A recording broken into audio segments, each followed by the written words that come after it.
Aziz yurttaşlar, obunachilar, Xorazm yangi bozor Halqabot. Mana ko'rib turganingiz Halqabot. Mana hozir sizlarga obzor qilib o'taman. Mana Halqabot 4 yo'l svetofor. Mana ko'rdingizmi? Halqabot svetofor 4 yo'l. Mana bu yerda mana taksilar turibdi. Taksilar. Mana bu yoningizda Ortiqning Masтерskoyi.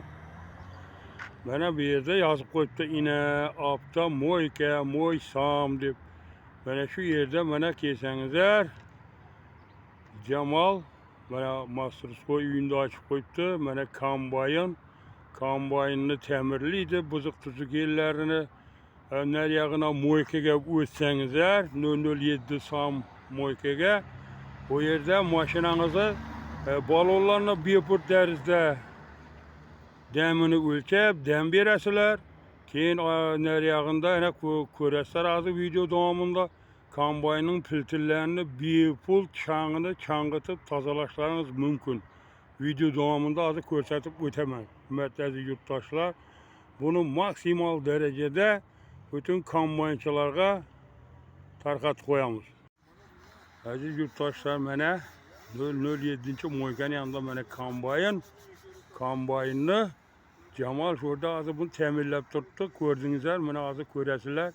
Bunun filtrini shu moykada filtrini chang'itib yuvishlaringiz mumkin. Changlarni olib yetib mana shu yerda Jamol mana o'zining Masтерskoyida ta'mirlab turibdi.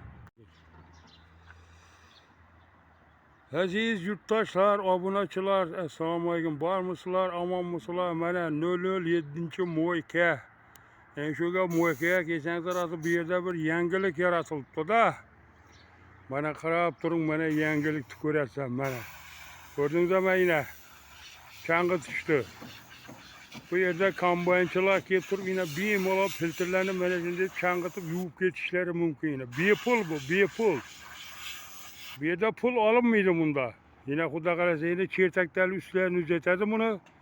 Xudo qalasa ta'mirlab ajoyib etib. Böyle kombaynchilar yine kelaverasizlar bepul. Kombayningizni pulga yuvasizlar moykada, keyin filtrlarini yine chang'ini shunday tozalab ketaverasizlar Xudo qalasa. Mana ko'rdingizmi? Mana bu yerda barometr bor yine. Dem berishingiz mumkin. Bu ham bepul tarzda.